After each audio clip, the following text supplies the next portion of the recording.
Shalom Amanginang. Sebelum kita memulai ibadah pertanyaan kita, marilah kita sejenak melakukan saat teduh. Kita berdoa di dalam hati kita masing-masing. Amin. Mari kita memuji Tuhan dari buku ND nomor 581 ayat yang pertama hingga ayat yang kedua.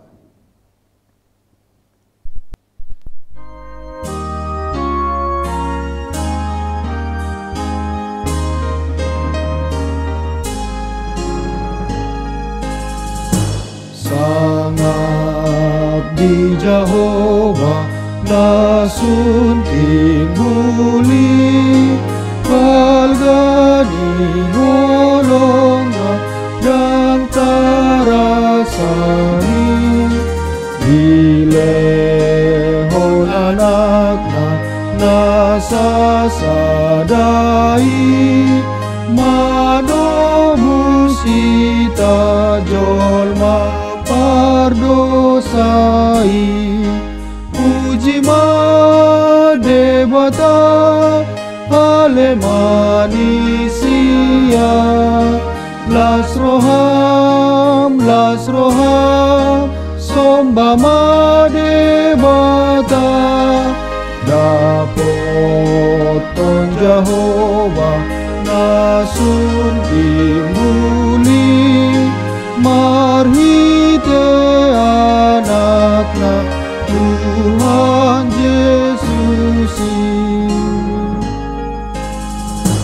Dungso hasuhata doba sanai marhite anakna nilehonai mudarna durus do dihang silangi rarape dosata Iyas dibaini puji madebata ale manisia lasroham somba madebata dapoton Jehovah nasun timbuli marhite anakna Tuhan Yesus.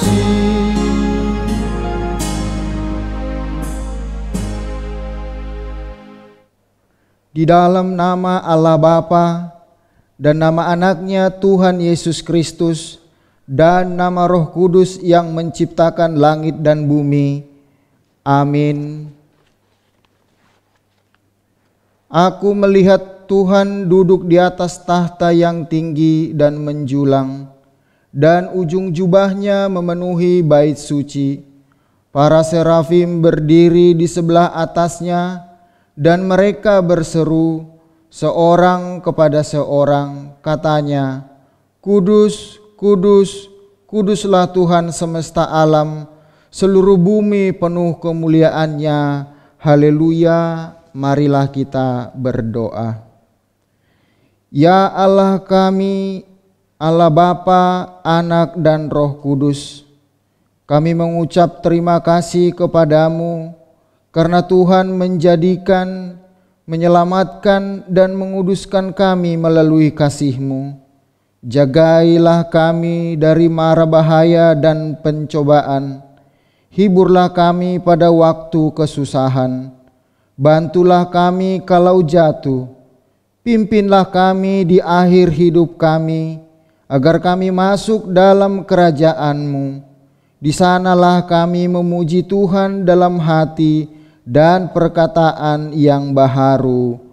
Amin.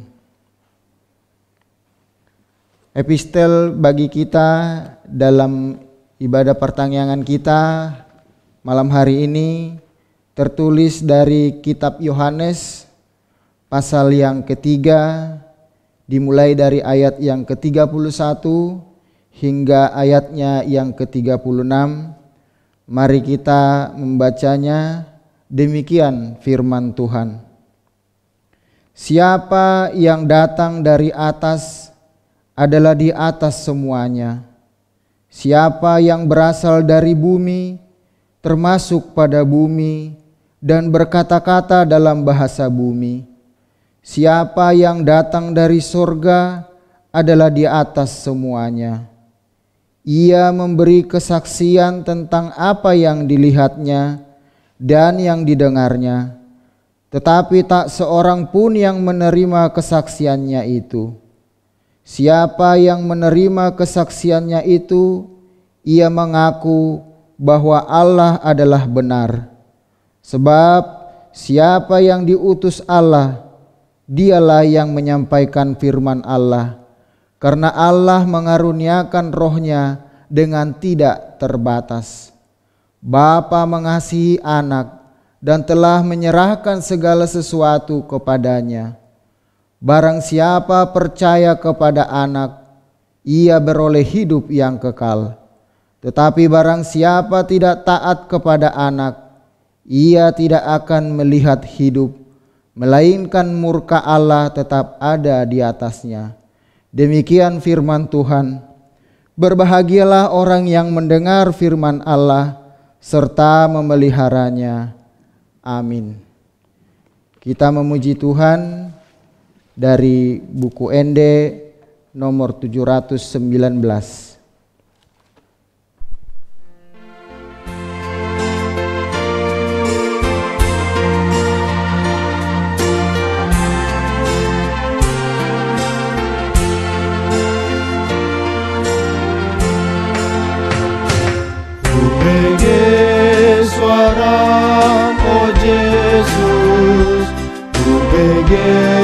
Suaram, oh Yesus, ubege suaram, oh Yesus, naman johon ihuton maan. Toguau Yesus Tuhanku, miring-iring malakaku, patuduhon madalanmu, asa unang-unang luar.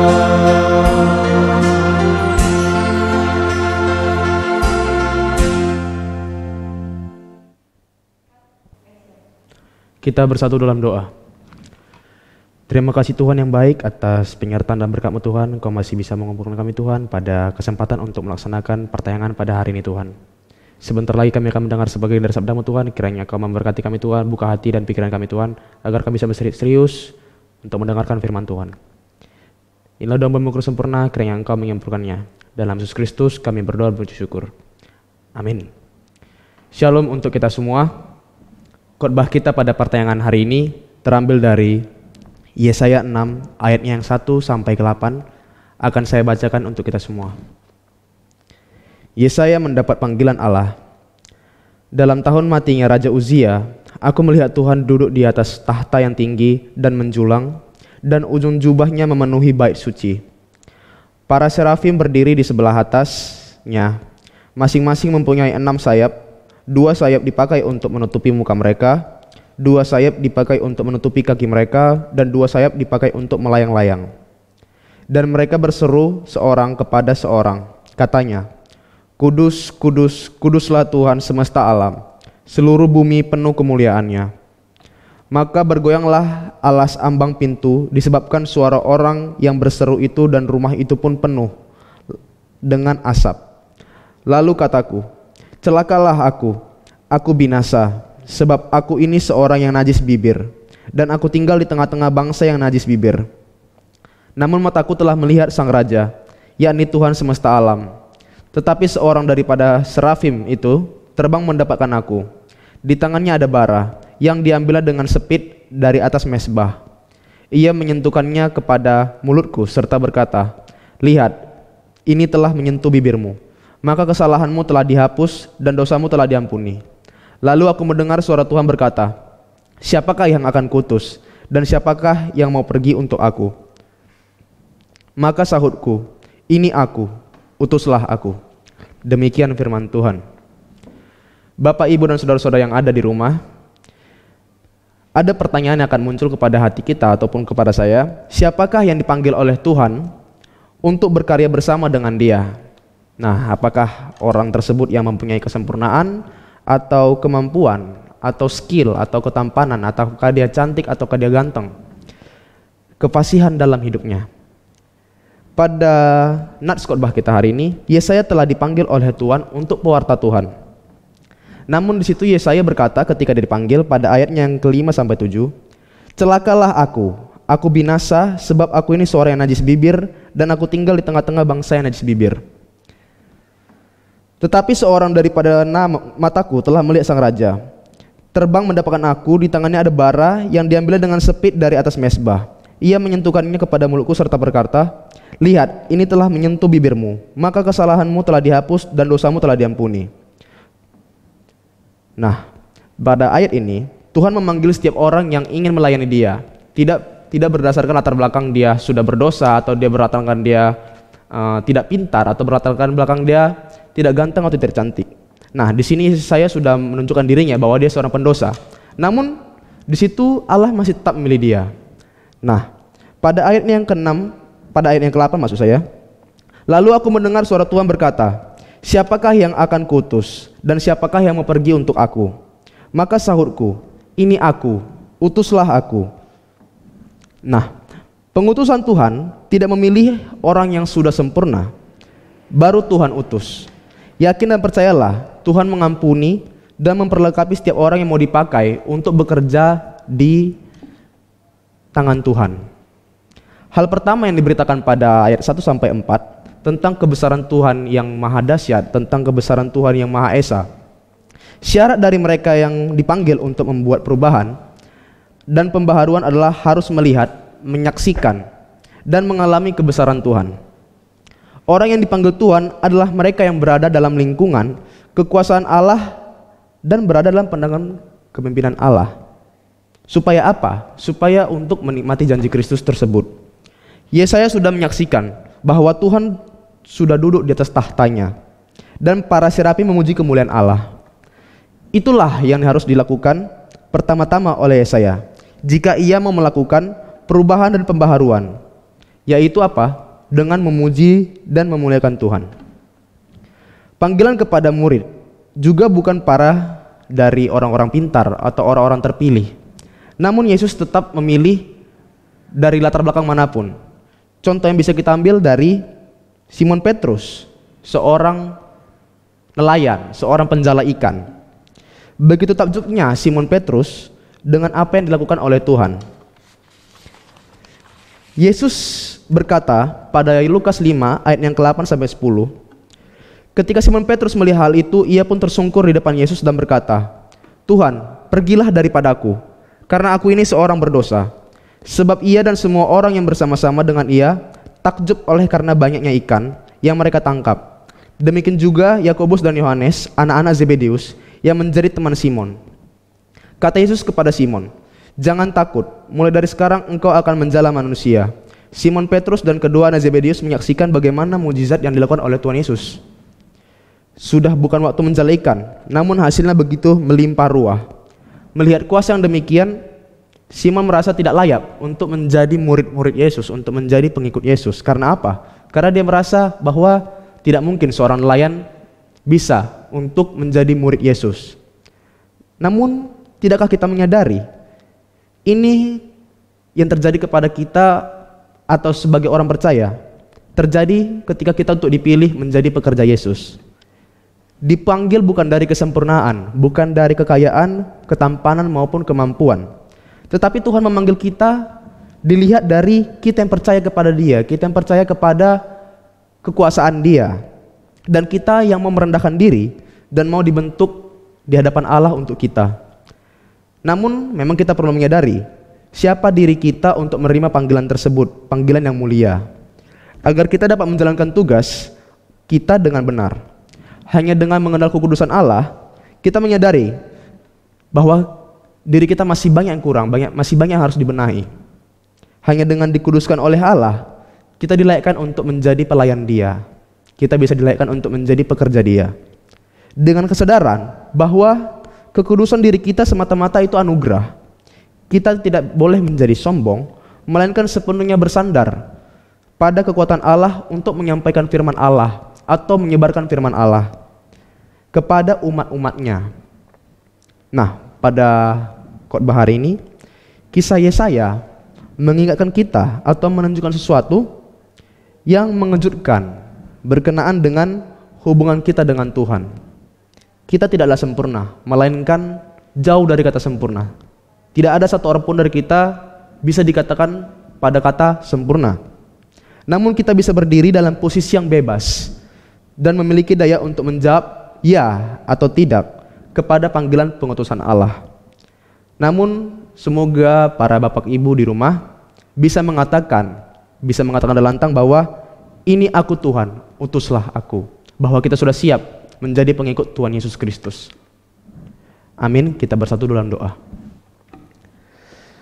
Terima kasih Bapa yang baik, terima kasih Roh Kudus atas kasih karunia-Mu Tuhan. Kau masih bisa mengumpulkan kami Tuhan untuk mendengarkan sebagian dari sabda-Mu Tuhan. Tuhan, baru saja kami mendengarkan sebagian dari sabda-Mu. Tuntunlah kami Tuhan, berkati setiap langkah kami Tuhan untuk bisa menjadi pelayan-Mu, untuk bisa mengikuti langkah-langkah-Mu Tuhan. Tuhan, kami tahu kami dalam makhluk tidak luput dari dosa.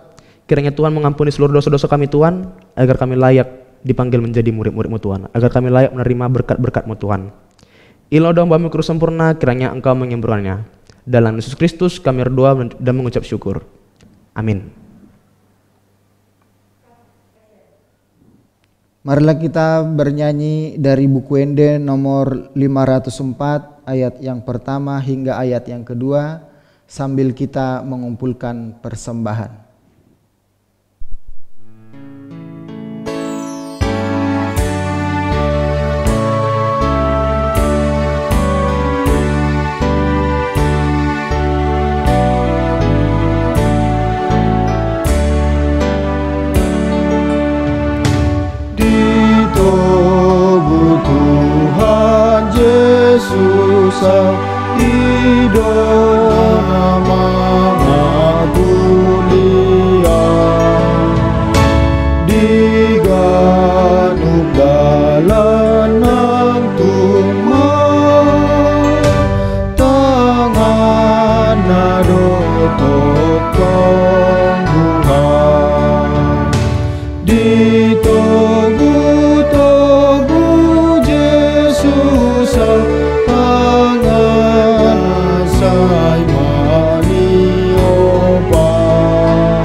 Marilah kita berdoa untuk menyerahkan persembahan kita kepada Tuhan. Ya Allah Bapa kami yang di sorga, kami mengaku bahwa Tuhan adalah sumber dari segala karunia yang melimpah dalam kehidupan kami masing-masing. Sebahagian dari karunia itu kami serahkan kembali sebagai persembahan kepada Tuhan. Terimalah dan berkatilah persembahan umat-Mu ini, agar dapat kami pergunakan untuk pekerjaan dan pelayanan kerajaan Tuhan di dunia ini. Bukalah hati kami untuk mengenal betapa banyak berkat dan karunia yang kami peroleh dari Tuhan, supaya kami senantiasa bersyukur kepadamu. Di dalam nama Yesus Kristus Tuhan kami. Amin. Marilah kita bersama-sama berdoa doa Bapa kami. Bapa kami yang di surga, dikuduskanlah namamu, datanglah kerajaanmu, jadilah kehendakmu di bumi seperti di surga.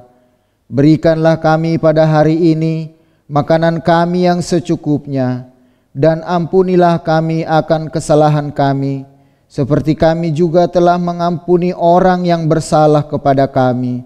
Dan janganlah membawa kami ke dalam pencobaan, tetapi lepaskanlah kami daripada yang jahat. Karena Engkaulah yang punya kerajaan dan kekuasaan dan kemuliaan sampai selama-lamanya. Amin. Jemaat yang dikasihi Tuhan, kita terima berkat Tuhan. Tuhan memberkati kita dan melindungi kita. Tuhan menyinari kita dengan wajah-Nya dan mengarunia kita kasih karunia. Tuhan menghadapkan wajah-Nya kepada kita dan memberi kita damai sejahtera. Amin.